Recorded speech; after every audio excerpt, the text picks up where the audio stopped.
morning, everybody. Welcome back to the Stoney Ridge Farm channel. Today what we're going to be doing is something super fun, super special to me. Please stick around all the way to the end. We're going to do an old-timey Appalachian hog butchering process video.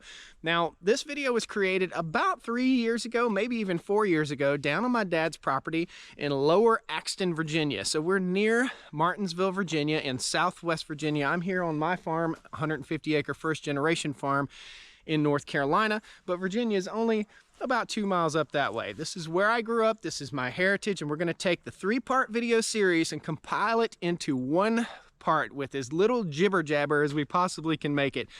This is meant to be educational. It's not meant to be gross. It's not meant to gross you out. It's not meant to be cruel. This is Appalachia, and this is the way that people used to eat back in the day. This is the way they preserved their meat to make it through the winter for the whole family. This country ham that you're going to see, all that is meat flavored Gatorade, okay? These are electrolytes. This is important stuff, guys, and we're losing this part of our heritage here in Appalachia. I think it's super important to share it with you. So I hope you'll enjoy the video. Please hit the like button as you go in here. Watch all the way to the end. There's a lot of tidbits of awesome information. My dad is a wealth of knowledge. You're gonna love him to death by the end of this video. Hope you guys enjoy. So folks, what we're doing here, this is a smokestack right here that you see behind me, and this is a large tub of water. We have some pallets and we have plywood laid out right here. We're going to dispatch the hog, meaning we're going to kill the hog, and we'll roll him over in this warm water. Now the goal here is about 148, 155 degrees. We'll dip the hog over in here and we'll scrape the hair from the pig, okay? So once we do that, we'll take the pig and cut it into sections, and we'll start making the bacon, the sausage, and the hams. It sounds simple, but it's not simple. I'm going to take you along. We're going to learn about this. If you are here to see something pretty, then you're in the wrong place. If you're here to learn something about the Appalachian way, this is the way it's done. So folks, I think the one's probably around 350 and the other one's probably 450. Gotcha. So folks, the next step in this process is we have to dispatch the hog. We'll do that with a .22 rifle, and then we'll cut its jugular vein and drain the blood. I'm not going to show you this, but this is what's going on. We have the pigs in the trailer right here. We'll do that, and we'll take it over with the tractor and the bucket over here to the scalding pot. So we've already dispatched the hog. We've killed the hog. We're waiting on the water temperature to get up a little bit. I have a little laser sensor right here. We're at 114 degrees right now. We're shooting for that 148 mark, and we want to catch it on the upstroke. And the way that we're doing this is we want to heat the water up to a temperature that opens the pore on the hog and allows the hair to simply fall out. And we use these little scrapers. I'll show you the scrapers here. So once we get the water warm, we'll dip the hog in the hot water and we'll pull him back out, and we'll use these scrapers right here. And basically, you use that scraper and you scrape the hair off. This is the big side, this is the small side. So if you look at it like this, the small side is used for getting around behind the ears and in tight spots, and the big side is used to get the massive body of the hog. And basically we just remove the hair. The heat has to be just right for us to lay that hog in there, those pores to open up, and allow those hairs to release. That's what we're doing. Me and Josh will roll him in there, and y'all tighten them chains up where you don't slosh. Okay. We'll bob him up and down for 3 minutes. We just keep on bobbing them. You don't want them shoulders and hams laying on the bottom and turning brown on you. They'll cook. All right. How much of the hair will fall off once we dip him in there? It'll come off in a handful. And then once we get him on the other side, we just get off what's remaining? Yeah, you give him hell in. When you Put hang him in there, Josh. Go over there. When you hang him in the tree, you gonna stand up here? Yeah. We ain't letting him flop down, we gonna ease him there. Hold on, Paul, let me get the back end underneath here. Hold on. You pull it. Yeah. Fix it. There you go. I got it, that's good. All right. Easy, pull them chains tight. Pull them tight. Got it. Got it. Ready?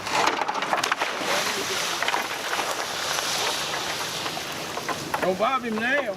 You don't need bob him now. Let him go down in there. There you go. Joe, let your end down. What is? Push him with your foot. Push him on over this way. There it is. Yeah. Was that other chain, the safety chain? Yeah. So right now we're bobbing the hog up and down in the water here. The water temperature reached 148 degrees. And what we're waiting on is for the hair to turn loose, okay? So the hair has to turn loose. If you get him too hot, the hair will set in and you'll never get it out. If you don't do it just right, the hair won't turn loose. So that's what we're doing here. Oh, yeah.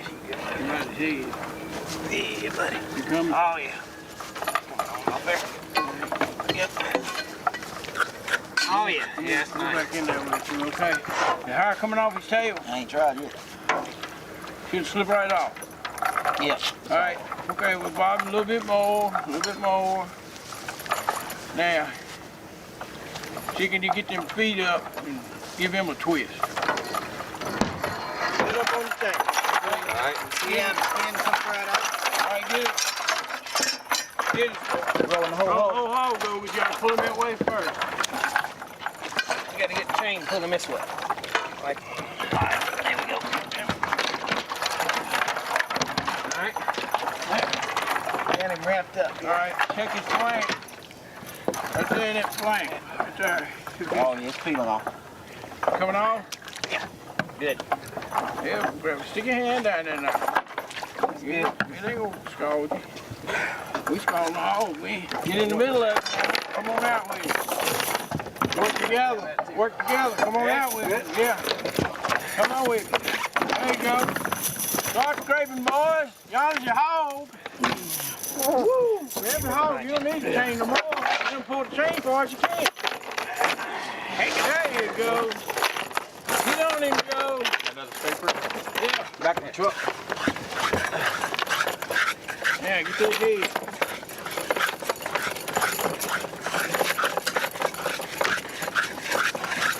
So the hair comes out in sheets like that, okay?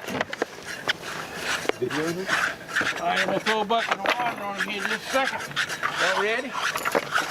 Yeah, you are. All right, we ready. Hot. All right, come on. Watch your tail. Hot stuff. Okay.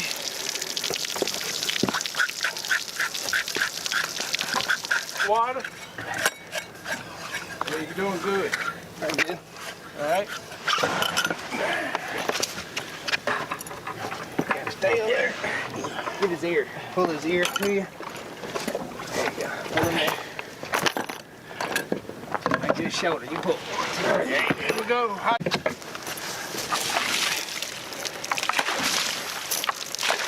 Now, get them all. Get them Bacon hair. They're gonna, the feet's gonna set on you. Yeah, I'm gonna eat the whole hog if I can. There you go. So you wanna get that skirt. We done got the skirt off of it. You know, that hide, that layer hides underneath the skin. Yeah. It's called a skirt. Is that ear clean enough, or does it need to be? Yeah, clean. You can put your mouth on it, it's clean enough. Otherwise, keep it clean. Get mine. There you go. And get it. So now you can see that the hog almost looks totally white, okay? So we scraped all the hair off, basically all the mud, all the hair, and a layer of skin, the top layer of skin. Now we'll hang him up with the tractor, and we'll move on to the next hog. Tell me what you're doing now. We're fixing to gavel him, and we're gonna hang him up on a single tree, and then we're gonna wash him down with hot water. We're gonna scrape him again. All right. Once we scrape him again, we're gonna wash him down with hot water again, and we're gonna throw cold water on him and finish the scraping, and it'll be time to take out the intro. We're gaveling him and taking the leaders out that we're gonna stick into the gavel that will support the weight of the whole hog. Am I doing it right, Joe? Yeah, oh yeah, you know what you're doing. That's the way you do it? The way I do it, I cut on both sides, just like you got it. Just make sure we get that big one out.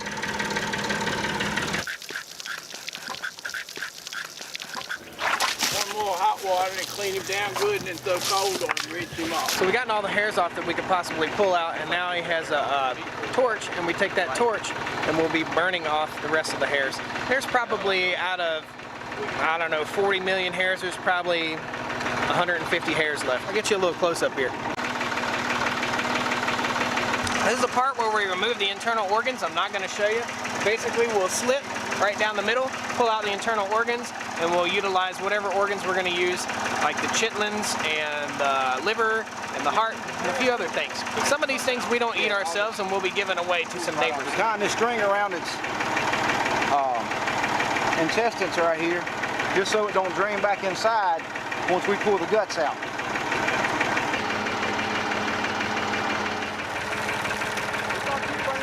So the next step in this process is we'll take the hog back down to the house here. We're going to hang him in a nice shady spot. It's going to be nice and cool tonight, down in the 20s.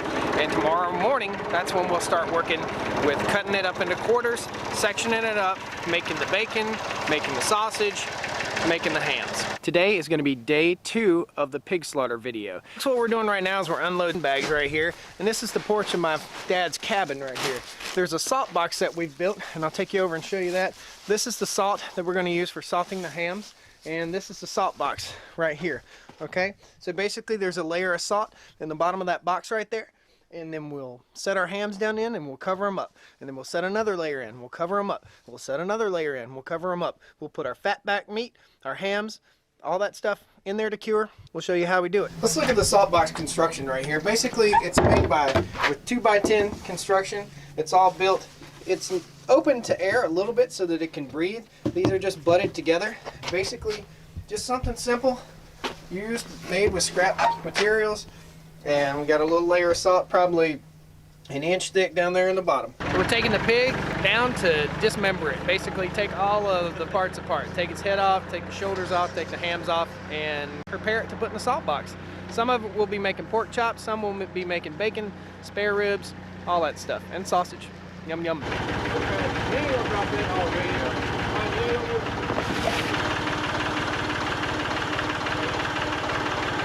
That's it.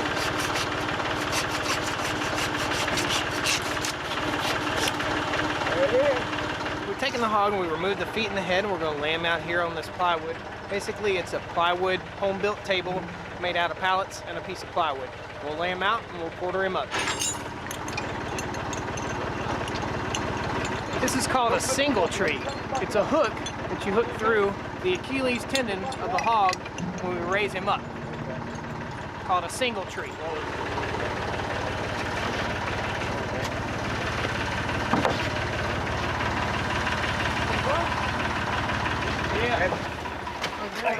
See this part right here?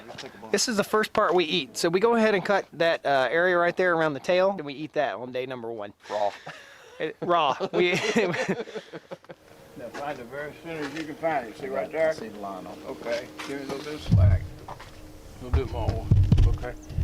Now, hold it tight. I just get right there on that line because I can't see the line. Okay, ready? Yep. That's good. You put stuff down with working lines, ain't you? Mm-hmm. You're gonna hit it like that. And start on the other side. You hit it like that. Now you're gonna go down in there. You're gonna feel bone. Just follow your line all the way down. Now, you don't know which side of that backbone you're on, but you know you're pretty damn close with that chalk line. See the bone's right there. I'm hitting that bone with the tip of the knife. See, I'm on this side of the bone. I can feel it. The ball bone is going like that in there. I'm on this side of it. The same depth as the knife. Now we're on this side of the ridge bone. You go down through there and make it. Follow the bone right in there. Now follow your bone all the way down. Make sure the tip of the knife's touching the bone all the way down. Hold every damn one of y'all. Don't let me forget to put the chalk line on before I lay him down. Every damn one. You forgot it. You forgot it. You forgot it. That's the reason you need that old long knife. You can see now why you need it. Hit the dead center there. There's your knuckle right there. There you go. Okay. Like I say, well, only one piece is going to be on the other. Flip them over. Okay, slide them over You intentionally cut him twice down the back, or just once? So at this point we're going to split the hog in half, okay? So they're flaying out the tenderloins, and right here is a tenderloin, okay? This is like the roast that you can get in the store, except for 100 times better. Delicious. You guys have probably heard it takes a village. Well, if you look back here, it takes a village. It takes a lot of people to get this done. This is a heavy, heavy piece of meat. What he's doing, he's taking a knife and a hammer, and we're pecking our way through rib bones and backbones. So now we've got the hog split. We're going to start quartering it up. Got some weight to it. So we've got the pig split. We've cut out the tenderloins. We'll start splitting out the hams, and we'll start taking them over there. I'll show you the areas that we cut to separate the hams. We pulled the ribs off and basically just cut underneath the rib. When you're working with a pig like this, it's really oily and greasy. The lard and the fat makes it really oily and greasy, and it's hard to hold on to things, which makes it a little bit dangerous. You can cut yourself really easy. Right there. That's the bacon. Like I say, a whole lot of people call it sow belly. Old folks call it sow belly. But we got to trim this up right here, and we're going to take this excess meat here for sausage. Okay. I got that big pot. Is that where the sausage is going? We'll put the lard in there. Let's put the sausage in that flat one because I want to chill it overnight. Put it in the refrigerator and chill it, and we'll grind it up in the morning. So fat in there. Sausage in there. Sausagey meat in there. If you leave a little bit of fat on it, it ain't gonna hurt it. You gotta get all the meat off. It's okay to have fat in there, but it ain't okay to have meat in here because this boils off. And then we're gonna trim this off. You see, we'll put that into sausage. You got to just take the skins off, you see? Gotcha. So take the skin off of that, and that's right there's your bone, there's your shoulder bone. Okay? But we're gonna leave some fat on it. So we're coming around like that. It's like that right there. Now,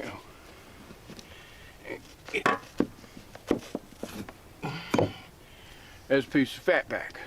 Now, that goes over with the stuff we're gonna salt down. There you go, Joe. Now do that like you fillet a fish. Put him right here. Like you're filleting the fish and getting the skin off of him. Put him right there. And you go right down through there. Get that skin. See, like that. But it ain't the knife's getting dull, but it's okay. Now, put that with the lard. We're gonna make some cracklings. Find the last bone that's in the end of the ham and cut straight down beside it. try to make one straight, long, even cut. Never short, choppy cuts. We're going to first separate the bacon, middling, and fat back. All right? Therefore, we got to trim it up, get all the trimmings nice and neat so that we can, once it's neatly trimmed, the salt will take evenly. The pieces that are just flapping in there, they'll just get so strong you can't use them. They'll get so salty you can't even eat them. So, once we get her all cleaned up, we'll be ready to put it in the salt box. And we'll have 3 different pieces. One couple can kill 1 hog, and it'll last them. My last one lasted 7 years. Okay, now we're going to clean it up. As when we opened the hog up, we had a little dirt on our clothes and everything. Well, we're gutting it and stuff, so we got a little bit of trash right here on the outside edge. We're going to trim that up before we salt it down.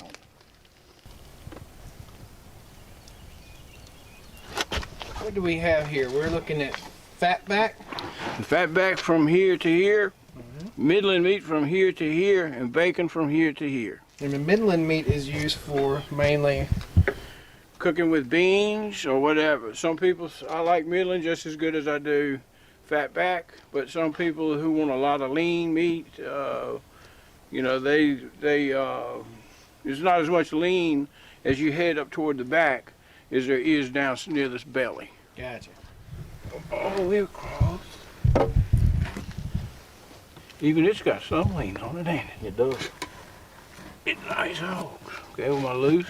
No, top. Okay. Finger. Now, we don't want to skin that. We just want to have it like it is. Very good eating. Now, we're going to split her again. We'll get into the middlings. Let's see. Now, it appears as though we're going to have a bacon and a middling. So, we're going to cut it dead center.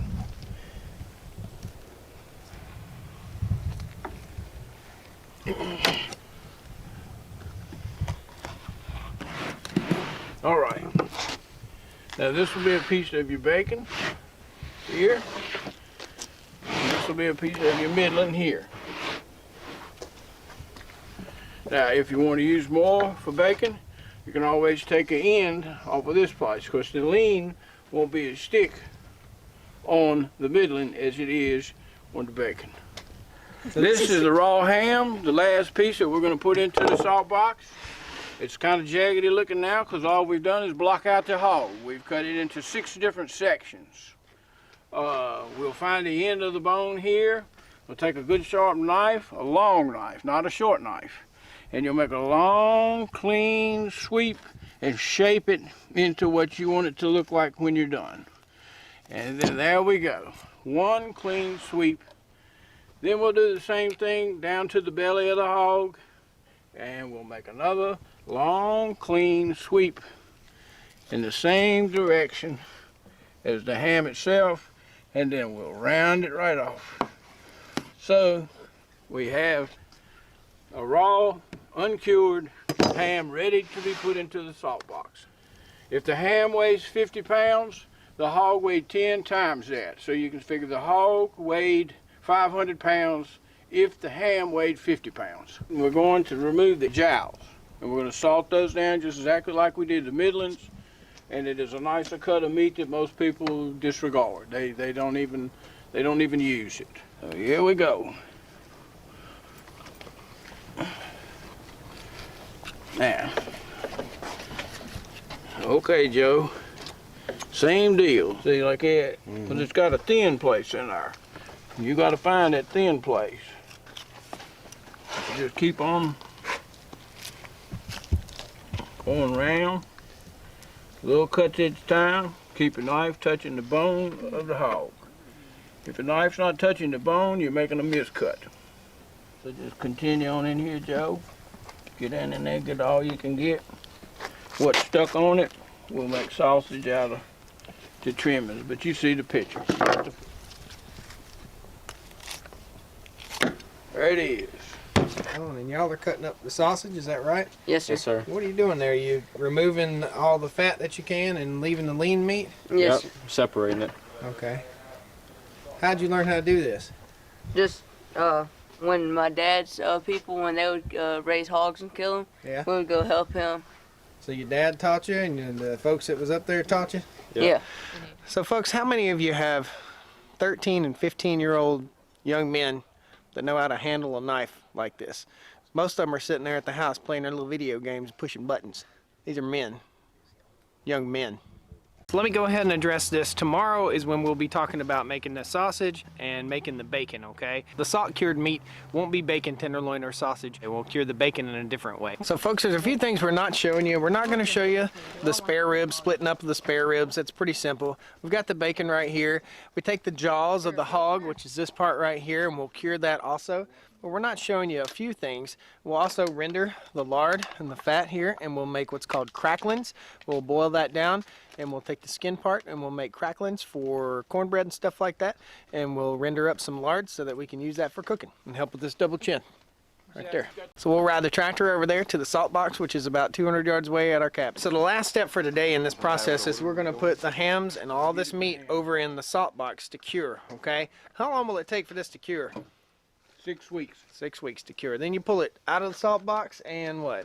Bang it on the side, knock all the salt off, and leave it for 1 more week. Okay, and then we'll pull it out. Take it out, wash it off.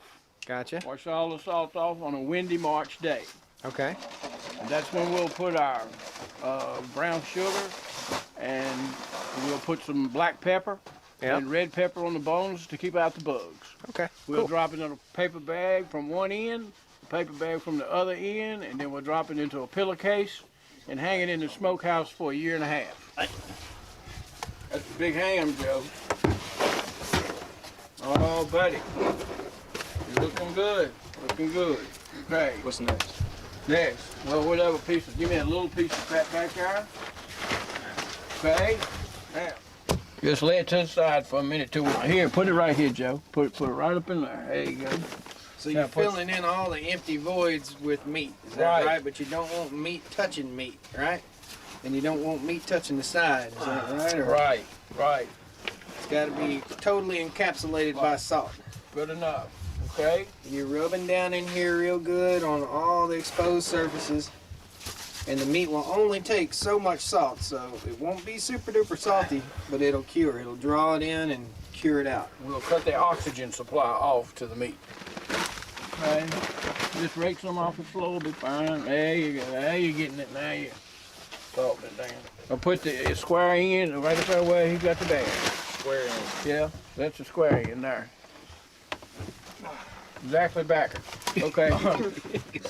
Could have done it no more backer than really try.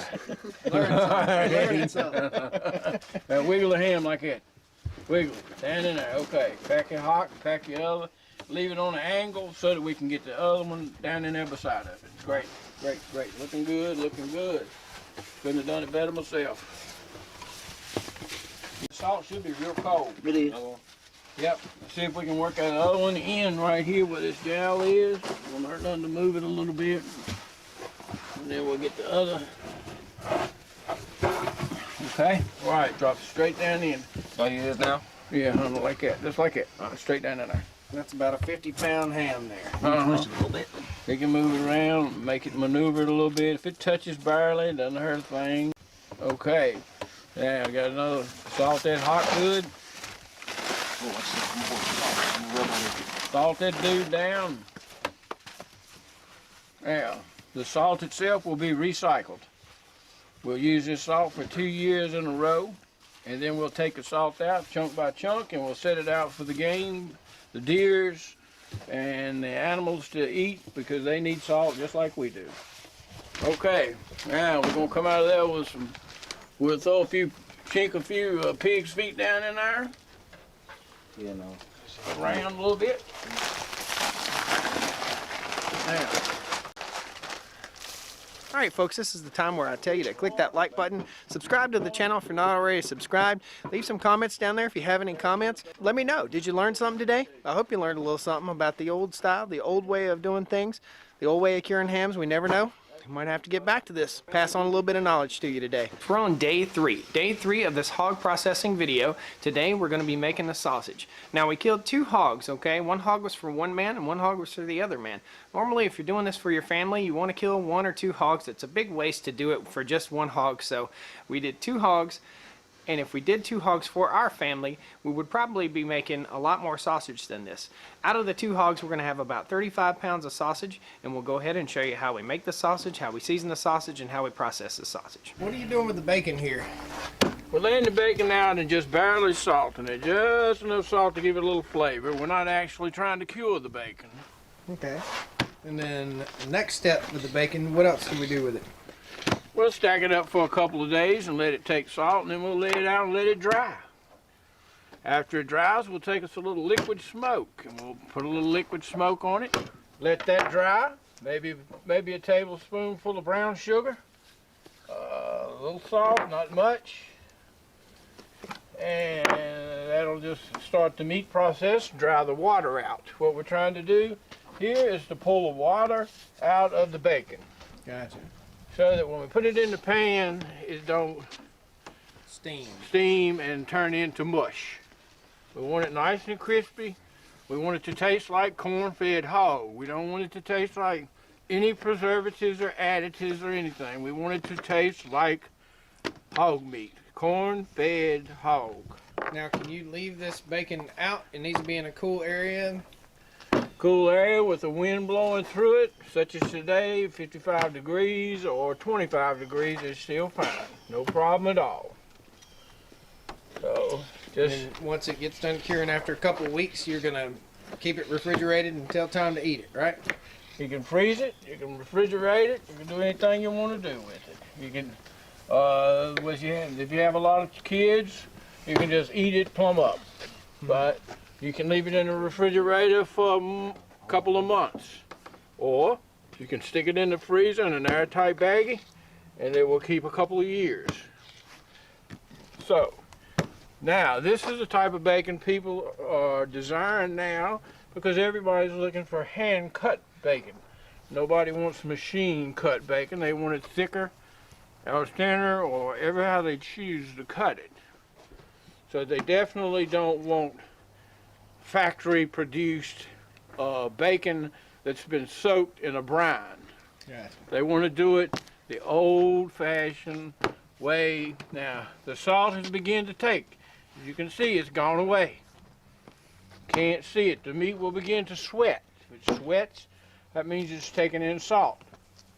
The thicker the piece, the more salt you use. The thinner the piece, the less salt you'll use. So we'll continue on. Now the salt, you can't even tell I put any on it, but it's still on there, and it's beginning to soak in. Had the hog completely chilled and the weather been freezing cold, then we would have had to warm it up to get it to take salt. Because if it gets too cold and the meat's frozen, it will not take salt. So where we go from here, guys, is we have 35 pounds of sausage right here. This is our sausage grinder, and we're using Old Plantation pork sausage seasoning. And this is the brand right here. I'll post a link down below to some of this Old Plantation seasoning, and we're also using a lot of rubbed sage, okay? So the Old Plantation seasoning and the sage are very important. One bag of Old Plantation does 25 pounds of sausage. We have 35 pounds of sausage here. We'll mix in the sausage mixture. We'll stir it all in there really good, turning it in there. We'll grind it, we'll taste test it, and then we'll add more Old Plantation seasoning as we need it. So that's what this is all about. Old Plantation. All right, and I'll post a link down below to it. Something that's worth mentioning is if you put too much in there, you never can take it out, so you can always add a little bit more. That's why we cook a little bit of sausage today as we're doing it, and we'll season it to taste. So the plate that we're going to use to grind our sausage here on the end of the sausage grinder is a 3/16 inch plate. And let me show you the sausage grinder. If I can find one of these on Amazon, I'll post a link down below to that too, okay? Try to group all this stuff together, so if you're going to do a hog yourself, you can buy this equipment. And this is called a General Model D sausage grinder. Pretty interesting. This pan right here comes right off the top. Your meat goes down in there. There's a little thing that twirls and pulls the meat through, and the sausage will come out on this end. Now we'll mix in our seasonings. We'll run off a few sausage cakes. We'll taste it, and that's basically the biggest secret behind it. You can over season your sausage and it won't be good at all. So we've got to taste it, and we got 3 people down here to taste it. Me, my dad, and my stepmom. So with our hands all washed up and clean, we'll lay the meat out here at about 2 inches deep, 1 to 2 inches deep, and then we'll spread the seasoning over, and then we'll mix it all in. So you might be wondering about how much fat to put in this. It's about 1/3 fat, 2/3 lean meat, and we'll spread our seasoning out over top.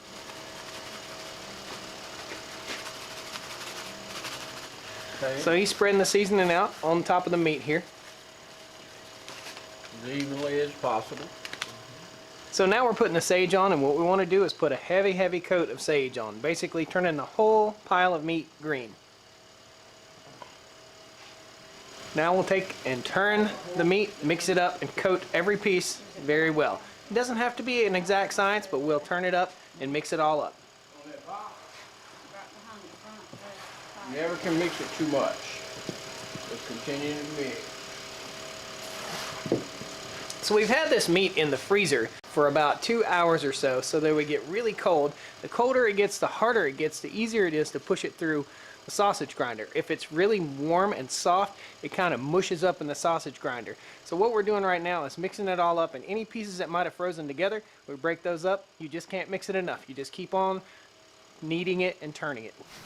So one point to make, guys, if you're going to do this and you're a tall person or you're a short person, you want to make sure that you're not going to have to bend over the whole time while you're doing this. So if you've got a table and you're doing this in your basement or in your garage, put it up on blocks if you need to, because you're going to be bent over working your hands like this all the time. Try to make it ergonomically helpful. If you're mixing it like this and the cold really bothers your hands, then wear rubber gloves. It'll really help.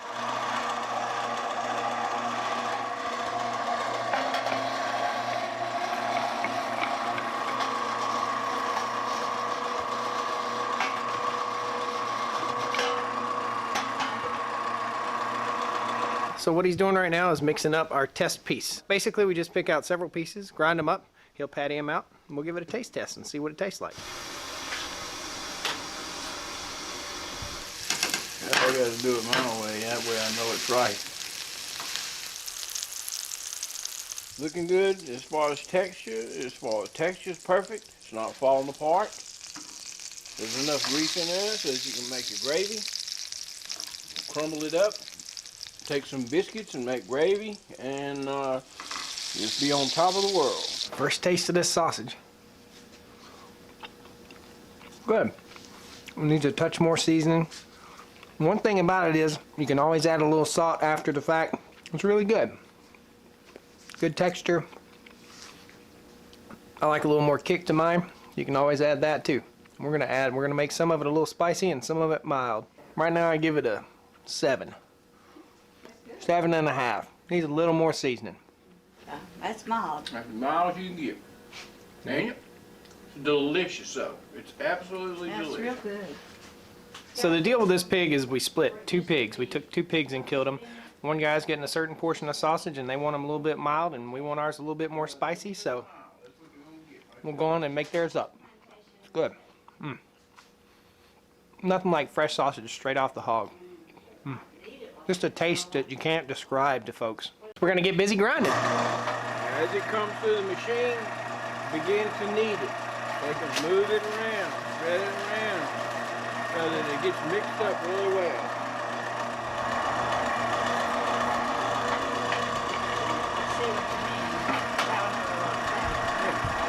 So as we continue to grind the sausage, my stepmom is mixing it and kneading it together, and my dad is pushing the sausage down into the sausage grinder.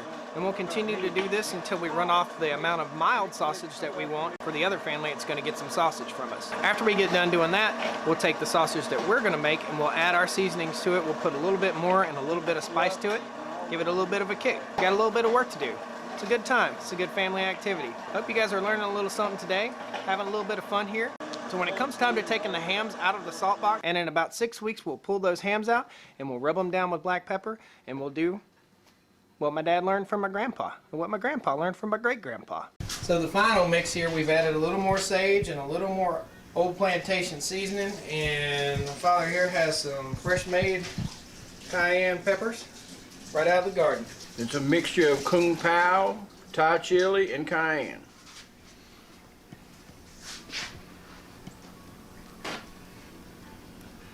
Not too spicy, just spicy enough. The cayenne pepper is good. You don't want to bite into a piece of cayenne. You want to taste it all around in your mouth. Now, we got to try this spicy kind here.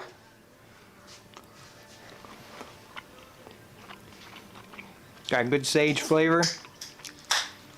A little bit of pepper, just right. Delicious. This is what I'm taking home. A whole lot of it. See how many times I can say that before he gets mad. How much of this is mine? All of it. All right, so the next step is we're gonna go ahead and start filling the grinder here, and my stepmom Carolyn's gonna start working. I guess that's Grandma Stoney Ridge. Grandma Stoney Ridge is gonna start kneading and working that sausage. Let's get it done.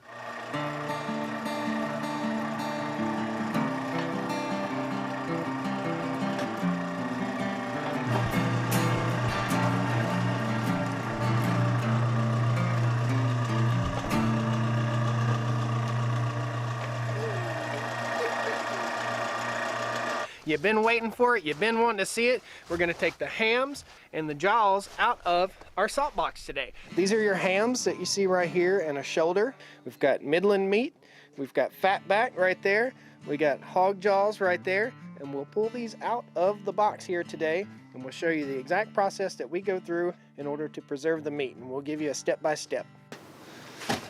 This is a fat back. And you can tell that this is a Midland. This has a streak lean in this, well, the fatback does. Why are you flipping them? Why? Yeah. Well, because you don't know which way the, in other words, blood on the bottom of the box. Yeah. Blood was on the bottom of the box, but I left a layer of salt over it to cover it up because it will leak at warmer days. So when you it gets hot.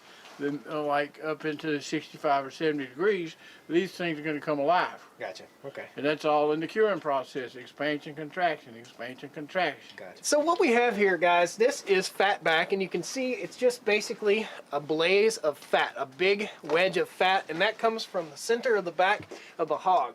Then you have the midland meat, which is a little bit further down, and it has a little streak of lean meat. You can see that. Kind of looks like bacon. All this stuff has been in here curing for about 6 weeks now, and the temperatures have been just right. What my dad was explaining to me about these hams is the curing process. The hams will warm up and cool down, and warm up and cool down, and expand and contract, and pull salt in and push blood out, and pull salt in and push moisture out. So the goal is to push the blood and the moisture out. So when we first got in here, we had to break through the salt because it had absorbed all the moisture and turned into like a brick. So today we're just going to take out 2 shoulders and 2 hams, and I'll show you those, and we'll show you the process. As you age it, this is beginning to age and it's turning the color yellow. Yeah. Okay? And as it ages, it'll yellow. Okay. Like that. And then when it starts to turn yellow down in here into the meat, that's when it's cured. Okay. Now these littler pieces, these are the jowl that comes off the jowl. Yeah. Fatback itself is put there to protect your tenderloins. This little dip that's in the fatback, that's where the tenderloin laid. Yeah. In behind that fatback. Yeah. There is no tenderloin on the midlands, but the ribs laid against the midland. All right, we're gonna get our first shoulder out. Isn't that a thing of beauty right there? Nice. We're gonna set it in a box on the back of the truck. And it is cold out here. Wind is whipping. It's a good day to do this. Here is a nice, pretty country ham. Nice. God, that's something beautiful right there. All the work that goes into this stuff, it's really something special, guys. I'm glad I can share it with you. All right, here's our final ham. We're gonna go ahead and take some of the hog jowls out of there too, okay? We'll take 2 jowls out. These are our hog jowls. That's the jaw part of the hog, right here. So we'll take these hams, shoulders, and hog jowls, and we're gonna push them up in the back of the old truck here, and we'll carry them over to the house, and we'll show you the next step.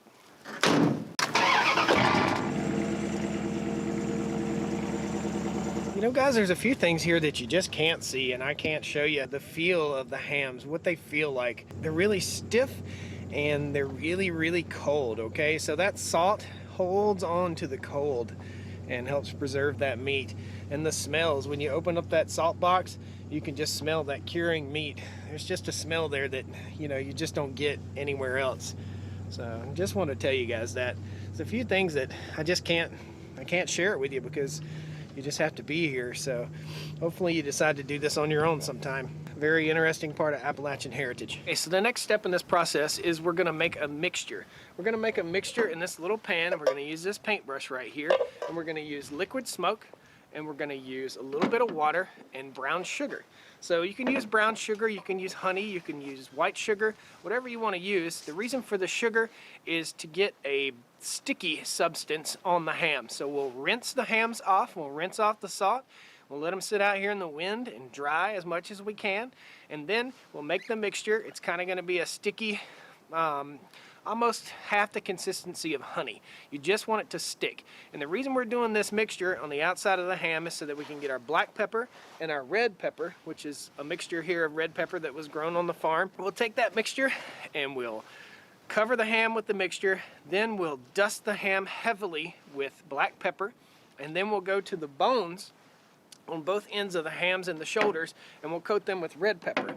And the reason for the red pepper on the bone is there's a certain kind of bug that likes to eat ham. It likes to eat the salted meat. So you can get a bug in this meat and it will destroy it. So we're putting a coat of pepper on there for flavor and to keep the bugs out. And the red pepper is on the bones because the type of bugs that like the bones don't like the red pepper, and that keeps them out.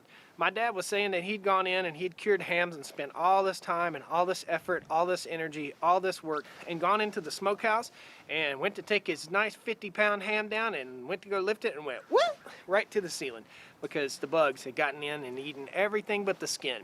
Man, what a disappointment that must have been. But lessons learned, and lessons hopefully you're going to learn today. So let's get these hams out and get to work. Here are the jaws. Here are the shoulders, and those 2 are the hams right there. Now, folks, I want you to pay extra special attention to what these hams look like before we rinse them off. and then compare it to what they look like after we rinse them off. Okay, and that's the end, that's the hock end, and you can see it's really dried out on the ham hock end. And these are the shoulders right here. Just pay attention to what they look like and then what they'll look like when we're done. It's going to be really interesting. See a before and after. It seems a little counterintuitive to wash off something you've been trying to dry for so long, but this is the process. Yo. Big, beautiful hams. The next step is we're going to put them in these baskets so that they can air dry. And you want to do this on a nice windy day so that they can air dry nicely. Now for our smaller pieces of meat, we have this little meat hook apparatus. I'll post a link down below. Any of the tools and stuff that we use in the vlog, I'll post links down below at the very bottom. Pretty cool. Pretty neat. That's the hog jaw. We will add a nice 1/4 of a cup of thereabouts. Maybe an 1/8 of a cup of our warm water. And then we'll mix that up and let it completely dissolve, and they'll be ready to paint our hams with. You don't want no thick coat, don't want a double, you don't want 2 coats, just want a coat. Looking good, looking good. Go on, go ahead like all that. There we go. Ain't it getting pretty now? There we go. Got a good color to it. Guys, we're really, really close. We're probably 2 miles away the crow flies to Martinsville Speedway. If you're a NASCAR fan. I mention NASCAR in my vlogs quite a bit because, you know, we're in NASCAR country. We're in racing country here, so we can actually hear the cars over at the track right now doing some practicing.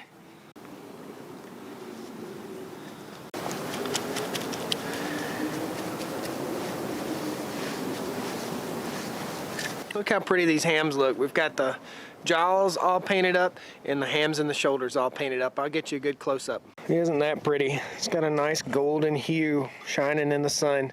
It's really windy out here, and it's important that we do this on a windy day so that this stuff, this glaze, basically dries up and gets sticky. There we go. We'll go back over here to our ham. There's a bone right here. That's what we're covering to keep the bugs out. And once again, this is to cover the bone. The marrow of the bone. Certain bugs desire the marrow of the bone. So we are trying, with the red pepper, we are trying our best to keep a fly from laying an egg and then its larvae beginning to survive. So he's gonna lightly rub the black pepper on there and just rub it in. Not so much really heavy on the skin side because that's the least vulnerable side, but then once we get on the other side, it'll be covered very, very good. Make sure you just don't get in a hurry and take your time.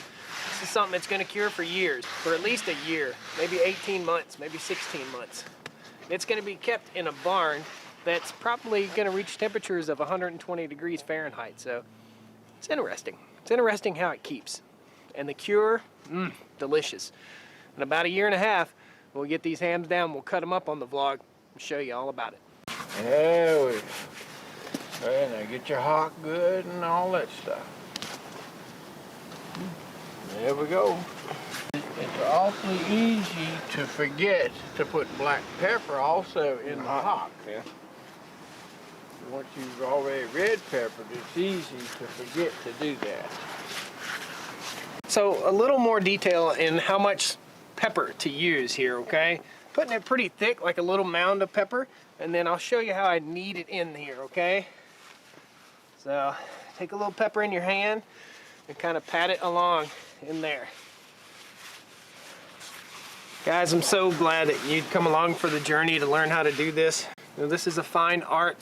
It's going to be lost at some point. You know, folks don't know how to do stuff like this. They don't know how to preserve food and the old-fashioned way, the old style. Folks just don't know how to do it anymore. And this has been passed down through generations of my family, and now I'm passing it on to you. So it's really something special. I'll get you a good close-up here. That's that. This end right here. Just pack it full. Oh. So here's a little detail of what we're gonna do with the paper bags. We're gonna put one bag over one end of the ham or shoulder and the other bag over the other end. And that's basically it. This is just another barrier. It also allows the ham to breathe while it's in the smokehouse hanging, and it keeps the bugs out. Try not to tear your bag, because pretty much if you tear your bag, you're doing away with the reason you got it in the first place.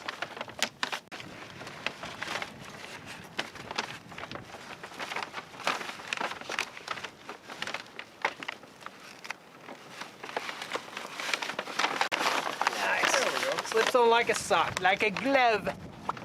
We're gonna tie a string around the hock and then we'll wrap the ham. Nice and snug. We're gonna take our string. Told you it was windy out here. You really can't use too much string in this situation. You just wrap it up nice and tight. Tie your string off nice and tight. And now we're gonna drop it into our cotton bags, okay? And these are cotton bags that we had made at a local sewing shop, but you can just use pillowcases. These are a little bit too big to fit in a pillowcase. Okay, so this is the bag that we're gonna use, and we're gonna stuff the ham in there, and we're gonna put the ham hock end down. So in other words, the small end where the foot was is gonna go down. And we'll tie the bag up top, and we'll hang it in the shed, okay? We'll hang it in the smokehouse. Precious cargo right here, guys. Okay, watch your right hand. Your hock in the corner. Yep. Alright, so you work that hock down into a corner. It's hard work, guys, but it's worth it. What we do is twist our bag up nice and tight, and then we'll tie some string around it. Yeah, you need some pretty tough string, okay? You want to use some nice nylon string if you have it. Tie it around. Or you can use some like commercial grade paracord if you want to use that. Something really, really tough, because you sure don't want all this work to go to waste. Give our string a good test. No, sir. Good thing we tested it. You can't make that stuff up. Tested, approved. In case you don't know, we are 5 days into these two hogs, 5 days work. Now we could have busted butt and probably got it all done in 3 days, but we're 5 days into this.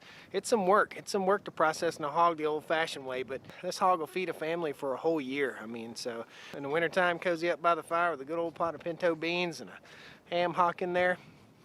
Just can't beat it. Like that, huh? Test it. Yep. That's all you want to. That ain't no Ray. We got 2 hams and 2 shoulders. We're going to take them up to the smokehouse. We're here at the smokehouse. We've got the hams and the shoulders all bagged up. And we also bagged up the hog jowls, and we're going to hang them in the smokehouse right here. I'll take you in real quick and show you the smokehouse. This is where we've hung hams ever since I was a little boy. So for the past 40 years, this is where the hams have been hung. And basically, we just hang them up right here on these nails, and they do great. Now, while my dad's getting the area ready to hang the hams up, he told me that there's a certain type of mold, a certain type of fungus that grows in this building that he knows makes those hams taste absolutely perfect. Thank you. That's it. You drunk, I'm just tipsy. Okay, folks, so we got the hams all hung up here in the smoke shack or the smokehouse, and my dad's got them all in the right position that he wants them in. So that's how we cure hams here on the farm. You'll get a little bit more follow-up if you stick to the vlog. Thanks a lot, guys. Come on back and see me. We've done something pretty cool today. I'm glad to share it with you. Click the like button. We'll see you next time, okay? Thank you. Yes, I was raised